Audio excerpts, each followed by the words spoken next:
Que hoje possas ouvir a voz de Deus. Shema. Hoje quero trazer-vos um único versículo no livro de Atos dos Apóstolos, no capítulo 2, é o versículo 42, que diz: E preservavam na doutrina dos apóstolos e na comunhão, no partir do pão e nas orações. Quando Pedro, no seu primeiro discurso aos habitantes de Jerusalém e aos judeus, falou sobre uma boa notícia, a boa notícia daquilo que Deus fez por cada um deles, em Cristo Jesus. Houve uma consciência naquelas pessoas de que tinham de voltar para a casa do Pai, que se tinham de arrepender, tinham que voltar para junto de Deus, para aquilo que era a vontade de Deus. O problema destas pessoas é que não sabiam como fazê-lo.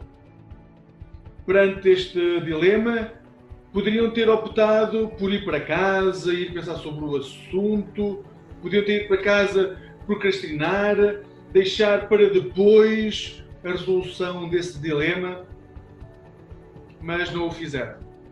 Perguntaram a Pedro como poderiam dar resposta ao dilema que estavam a viver naquele momento. Sabiam que tinham de mudar, que tinham de ir para a casa do Pai, que o tinham feito escolhendo Barrabás em vez de Jesus, tinha sido um erro enorme, mas não sabiam como mudar e perguntaram diretamente a Pedro como poderiam eles ser diferentes. E Pedro responde de uma forma clara.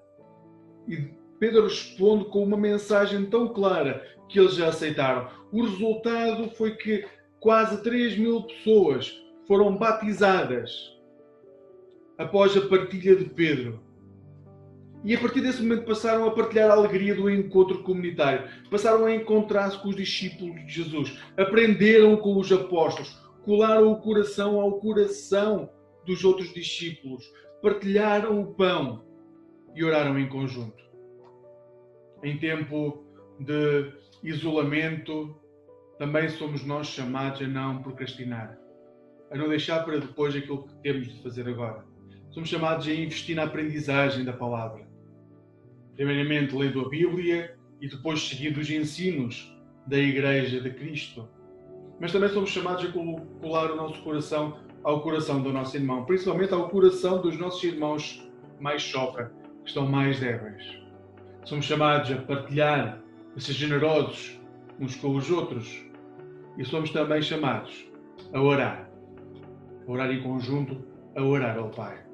Que hoje possas encontrar na alegria da Igreja a alegria do encontro. Possamos dar honra e glória ao nosso Deus. Amém.